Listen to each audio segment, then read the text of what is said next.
Hi friends, జీవిత రహస్యం ఏంటో చెప్పుకొని చూద్దాం. చెప్పండి, పర్లేదు. సరే, జాతస్య హి ధ్రువో మృత్యు అని గీతవాక్యం.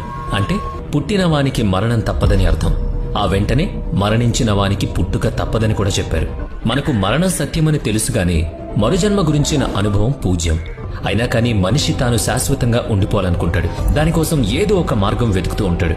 ఆశ్చర్యకరంగా కాలయంత్రాన్ని సైతం ఏమారుస్తూ, వృద్ధాప్య నియమాలను ధిక్కరిస్తూ తమ జీవిత చక్రాన్ని పొడిగించుకుంటున్న జీవులు కొన్ని ఉన్నాయని తెలిస్తే మాత్రం మనిషి అసూయ చెందక మానడు. ఏమో, వాటి గురించి అధ్యయనం చేశాక తన జీవిత కాలాన్ని పొడిగించుకునే కిటుకులు కనిపెట్టగలుగుతాడేమో. మరి ఆ సంగతులు శాస్త్రవేత్తలకు అప్పగిద్దాం. మనం మాత్రం ఆ జీవుల విశేషాలు తెలుసుకుందాం. Galapagos tortoise, shark, coral, glass sponge, jellyfish ఇవి 5 అమరత్వాన్ని సాధించాయని మనిషికి మహా అనుమానంగా ఉంది. పరిశోధకులు చెప్తున్నట్టు ఒక మాటను ఇప్పుడిక్కడ మనం చెప్పుకుందాం. వాళ్ళేమంటున్నారంటే, అమరత్వం అనేది జీవ వైవిధ్యంలో జీవశాస్త్రపరంగా అసాధ్యమేమీ కాదు, కానీ కొన్ని సంక్లిష్ట జీవరూపాల్లో ఇది అత్యంత అరుదైన వాస్తవం అంటున్నారు. నిజానికి ఇది ఒక అభివృద్ధి చెందిన లక్షణాన్ని సూచిస్తుందనేది వారి భావం. ఎప్పటికీ పాత తరం వాళ్ళే ఉండిపోయి కొత్త వాళ్లకు పుట్టే అవకాశం ఇవ్వకుండా ఉండిపోతే ఆ జాతిలో వృద్ధి అనేది నిలిచిపోతుంది. కాబట్టి జీవితానికి కాలపరిమితి అనేది ఏర్పడింది. కొత్త రక్తానికి చోటు దొరుకుతోంది. మరణించే జాతులే ఉత్సాహంగా ఉల్లాసంగా అభివృద్ధి చెందుతున్నాయి, సరికొత్త మార్పులకు లోనవుతున్నాయి. గుత్తాధిపత్యంలాగా తర్వాతి తరాలకు చోటివ్వని మరణం లేని జాతులు అత్యంత అరుదుగా ఉండిపోతున్నాయి. ఇక మనం ముందుగా గాలాపాగోస్ టార్టాయిస్ గురించి తెలుసుకుందాం.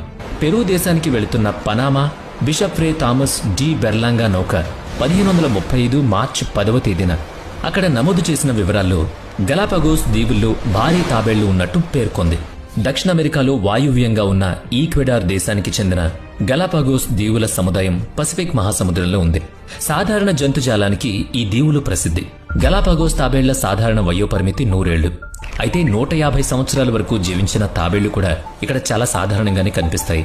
Pen state and north eastern Illinois university పరిశోధకులు రెప్టైల్స్ అండ్ శీతల రక్తం కలిగిన సరీసృపాలు, వర్టిబ్రేట్స్ అంటే వెన్నెముక కలిగిన జీవులు, ఆంఫిబియన్స్ అంటే ఉభయచర జీవుల్లో వృద్ధాప్యం రావడం, సుదీర్ఘకాలం జీవించడం గురించి అనేక అధ్యయనాలు చేశారు. ప్రపంచవ్యాప్తంగా 2022వ సంవత్సరంలో సుమారుగా 77 జాతుల నుంచి 107 జంతువుల్ని ఎంచుకుని పరిశీలించారు. వాటిలో ముఖ్యంగా భూచర తాబేళ్లు, సముద్రపు తాబేళ్లు, మొసళ్లు, బల్లులు వల్లే కనిపించే సాల్మండర్లు వంటివి వృద్ధాప్య ఛాయలు దరిచేరనీయకుండా జీవితకాలాన్ని పొడిగించుకుంటున్నాయని గమనించారు. అవి వార్ధక్యాన్ని ఎలా వాయిదా వేసుకుంటున్నాయో తెలుసుకోవడం కోసం వాటి జీవ వ్యవస్థల్ని అధ్యయనం చేశారు. ఇక్కడ ఒక చిన్న మాట చెప్పుకుందాం. సాధారణ పరిస్థితుల్లో రోజూ ఎన్నో కణాలు పుడుతూ కొన్ని కణాలు చనిపోతూ ఉంటాయి. పుట్టేవి ఎక్కువ,